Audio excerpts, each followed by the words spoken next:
To transfer data from your old phone to Motorola Signature, we need to go to Settings. Next over here, we're gonna scroll down a little bit and we need to find Backup or Copy Data. Then in here, choose Copy Data using Android Switch. Now in here, we need to tap on Start in the bottom right corner.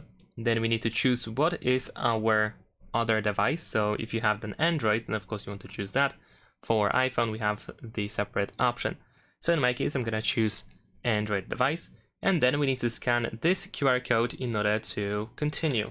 So you want to open the QR code scanner or camera on your old device in order to continue and transfer everything. Once you do that, you need to wait for your old device in order to connect with your Motorola Signature. After that, of course, we can go ahead and tap on Next. And now we are getting ready to copy our data.